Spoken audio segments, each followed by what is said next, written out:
नमस्कार दोस्तों, पुष्प आराध्या चैनल में आप सभी लोगों का स्वागत है। दोस्तों, संतान सुख ईश्वर का वह अनमोल वरदान है जिसकी कामना प्रत्येक महिला या प्रत्येक पुरुष शादी के बाद करता है। सब चाहता है शादी के बाद उसके घर में एक संतान हो। संतान पाने के लिए इंसान क्या कुछ नहीं करता है। मंदिर जाता है, पूजा पाठ करता है, तीर्थ यात्रा करता है, दान पुण्य करता है, व्रत उपवास करता है, सब कुछ करता है संतान पाने के लिए। क्योंकि संतान के बिना जीवन भी अधूरा है और वंश भी अधूरा रह जाता है। तो संतान की कामना सब कोई करता है। वही अगर वो संतान नालायक निकल जाता है, दुष्ट निकल जाता है, कुबुद्धि निकल जाता है तो बड़ा दुख होता है। माता पिता का जीवन नरक से भी बदतर हो जाता है अगर संतान दुष्ट निकल जाता है तो। और वही इस संसार में ऐसे अनगिनत माता पिता हैं जिसको कि आज्ञाकारी पुत्र होता है, संस्कारशील पुत्र होता है, जो अपने माता पिता को खूब सुख देता है, अपने माता पिता की सारी मनोकामना पूरी करता है। माता पिता जो जो सपना देखता है कि हम नहीं कर पाए मेरा बच्चा करेगा, वो बच्चा आके माता पिता का हर सपना पूरा करता है। ऐसा भी पुत्र होता है। तो उसको देख के लगता है कि मेरे ही किस्मत में ऐसा दुष्ट पुत्र लिखा हुआ था, भगवान इससे अच्छा ना देता। पता नहीं कौन से पूर्व जन्म का पाप हमने किया था जो कि हमको ऐसा पुत्र मिला है। आदमी ऐसा सोचने पर मजबूर हो जाता है कि जरूर हम कोई पाप पिछले जन्म में किए हैं, तभी तो इस जन्म में ऐसा दुष्ट पुत्र मिला है जो हमको दुख पहुंचाता है, जो अपने माता पिता को दुख पहुंचाता है। तो दोस्तों, जैसे हमारे कर्म, हमारा कर्म होता है, हम अच्छा कर्म करें या बुरा कर्म करें, उसी पर हमारा भाग्य निर्धारित होता है। उसी तरह हम लोग का भाग्य होता है, हमारे कर्म पर ही हमारा भाग्य होता है। कहता है कर्मों से डरो, भगवान से नहीं। भगवान तो माफ कर देते हैं लेकिन कर्म माफ नहीं करता है। ये अटल सत्य है दोस्तों कि जैसे हजारों हजार गाय में बछड़ा अपनी माता को पहचान लेता है, उसी तरह कर्मकर्ता को ढूंढ ही लेता है। तो जैसा हमारा कर्म वैसा हमारा भाग्य। उसी प्रकार हमारे संतान हमारे पूर्व जन्म के कारण ही प्राप्त होता है। कहता है कि पूर्व जन्म का कोई सगा संबंधी ही हमारे घर में पुत्र बनकर जन्म लेता है, जो हमारे घर हमारे किसी पिछले जन्म का ऋण उतारने या फिर ऋण वसूलने के लिए हमारे घर में जन्म लेता है। इसी पर आज हम आप लोग को एक बहुत ही सुंदर कथा सुनाने जा रहे हैं। आशा करते हैं ये कथा आप लोग को अच्छा लगेगा। दोस्तों, कथा शुरू से अंत तक सुनिएगा, तभी आपको समझ में आएगा। कथा बहुत सुंदर है और कथा के अंत में हम कुछ भाई बहन का नाम लेंगे और उनके लिए महादेव जी से प्रार्थना करेंगे। आप लोग कमेंट बॉक्स में लिखिएगा कि कथा कैसा लगा। कथा सुनने के बाद कमेंट बॉक्स में ज़रूर लिखिएगा कि कथा कैसा लगा। तो चलिए ज़्यादा बात नहीं करते हुए ये सुंदर सी कथा शुरू करते हैं।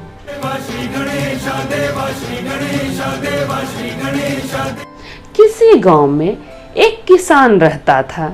किसान को एक भी संतान नहीं था। शादी के बहुत साल हो गया था, फिर भी उसको एक भी संतान नहीं था। उसी गांव में किसान का एक मित्र रहता था जो कि ब्राह्मण था। ब्राह्मण गरीब था। किसान के पास तो कुछ खेती था लेकिन ब्राह्मण गरीब था और ब्राह्मण के शादी का भी बहुत साल हो गया था, उसको भी एक भी संतान नहीं था। दोनों दोस्त को संतान ही नहीं था। दोनों भगवान से प्रार्थना करता, भगवान से मांगता कि प्रभु एक संतान दे दीजिए हम लोग को। दोनों दोस्त मिलके भगवान से प्रार्थना करता। दोनों साथ में ही एक बार तीर्थ करने के लिए निकला अपनी पत्नी के साथ। दोनों दोस्त साथ में ही तीर्थ यात्रा पे निकला। दोनों साथ में ही पूजा पाठ किया, हवन किया, दान पुण्य किया, व्रत उपवास किया। तब दान पुण्य के प्रभाव से उस दोनों की पत्नी, किसान की पत्नी और ब्राह्मण की पत्नी, दोनों गर्भ से हो गई, दोनों गर्भवती हुई। कुछ दिन बाद जाके दोनों के घर में एक एक लड़का हुआ। जब किसान के घर में लड़का हुआ तो किसान अपने लड़का को देख के खूब खुश हुआ कि हमको भगवान लड़का दिए, भगवान का असीम कृपा है कि मेरे घर लड़का जन्म लिया।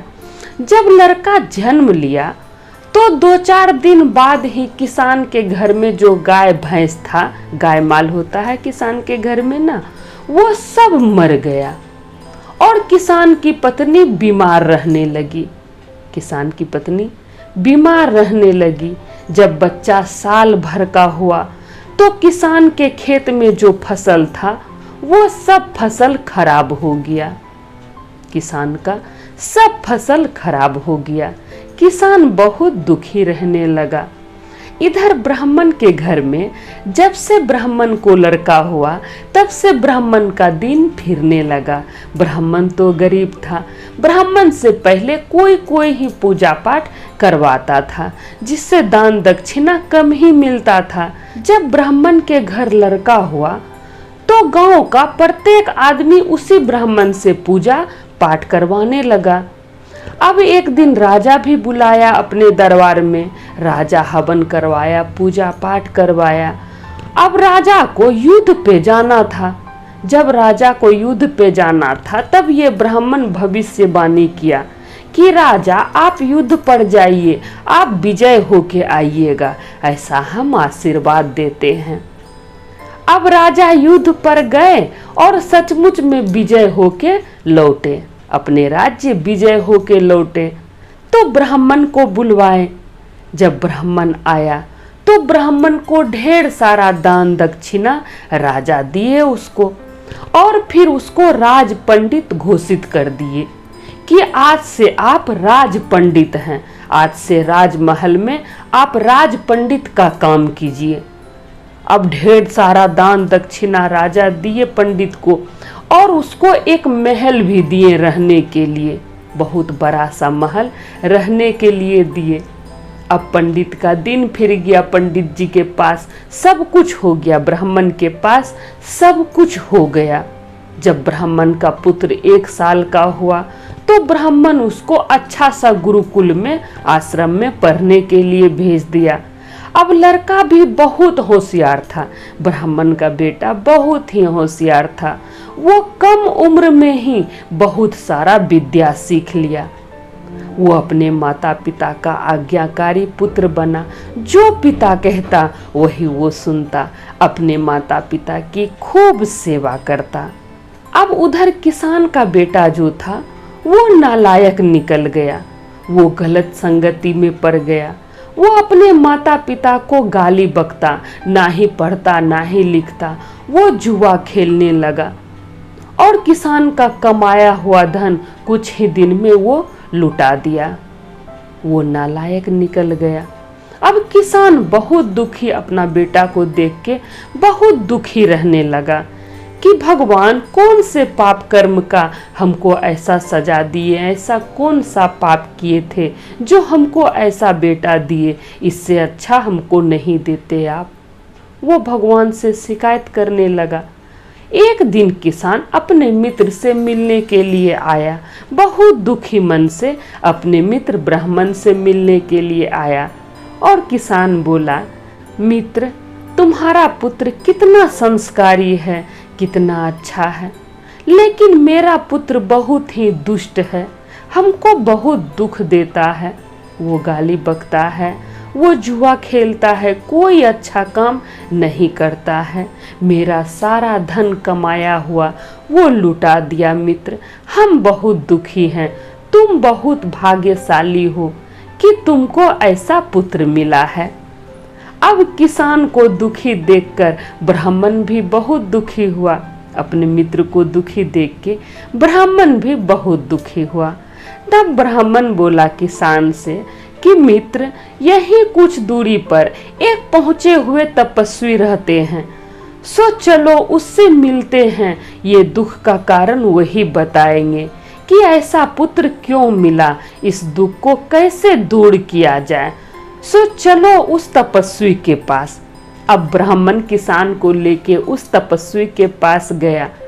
जब तपस्वी के पास पहुंचा किसान, तो तपस्वी को किसान प्रणाम किया और किसान बोला कि महात्मा, मेरा पुत्र दुष्ट है, कुबुद्धि है। कौन से पाप कर्म हमने किया था जो हमको ऐसा पुत्र मिला है। तब फिर महात्मा मुस्कुराए और योग निद्रा में चले गए। जब महात्मा योग निद्रा में चले गए तो कुछ देर के बाद आंख खोले।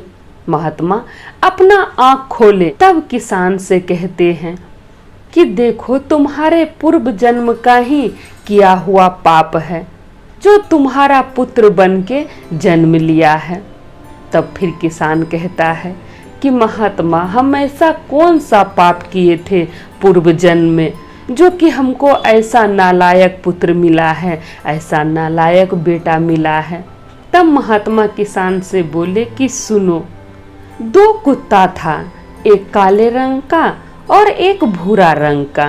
काला कुत्ता को सब कोई कालू कहता था और भूरा कुत्ता को सब कोई भूरा कहता था। वो खाने के तलाश में इसी गांव के बाहर जो मंदिर है वहां पर आया था। दोनों कुत्ता आपस में बात किया कि हम दोनों अलग अलग रास्ता से इस गांव में प्रवेश करेंगे, अलग अलग रास्ता से इस गांव में घुसेंगे और फिर खाना जब मिल जाएगा तो हम लोग फिर इसी मंदिर में आके मिलेंगे। तो दोनों कुत्ता अलग अलग रास्ता से उस गांव में घुसने लगा। जब काला कुत्ता इस गांव में आया, वो तुम्हारे दरवाजे पर आके बैठ गया।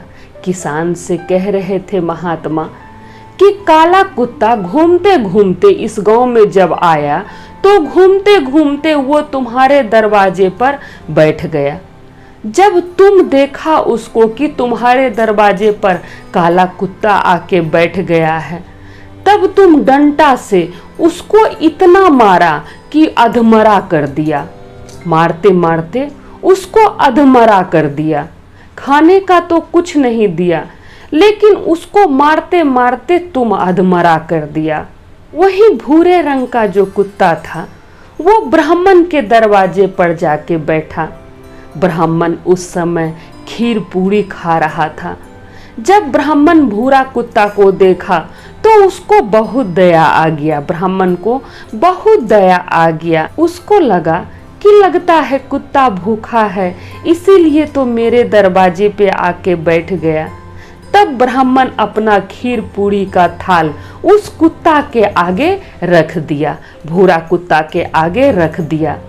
कुत्ता पेट भर के खीर पूरी खाया और जब उसका पेट भर गया तो वो वापस उसी मंदिर के पास चला गया।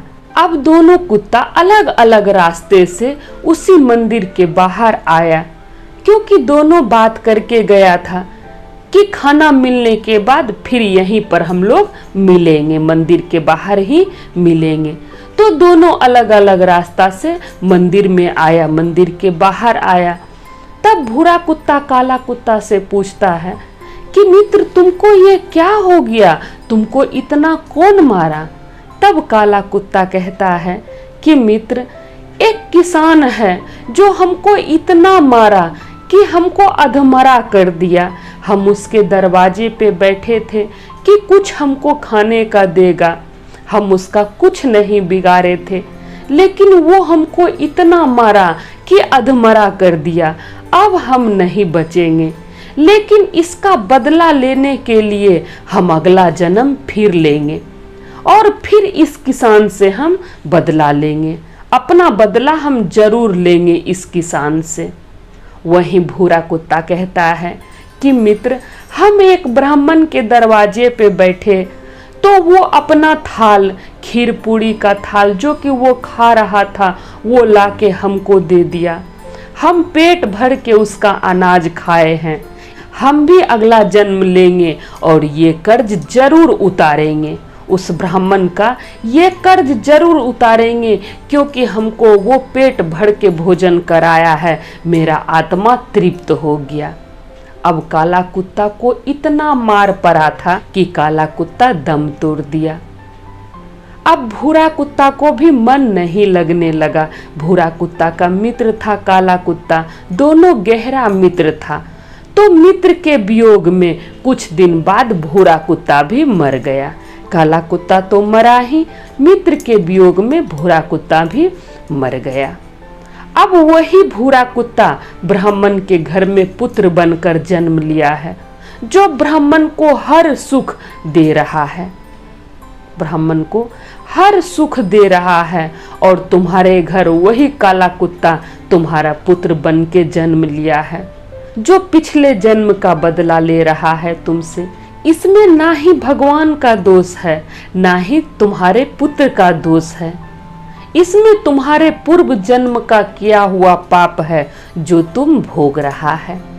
तब किसान के समझ में आया और महात्मा का चरण पकड़ लिया कि महात्मा, अब हम कभी भी अपने जीवन में गलत काम नहीं करेंगे। अपने द्वार से किसी को भूखा नहीं जाने देंगे। अब किसी को भी हम कष्ट नहीं पहुंचाएंगे। इसीलिए कहता है कि किसी को दुख नहीं पहुंचाना चाहिए। तो आशा करते हैं ये कथा आप लोग को अच्छा लगा होगा। जैसा कि हम बोले थे, कथा के अंत में कुछ भाई बहन का नाम लेंगे और उनके लिए महादेव जी से प्रार्थना करेंगे।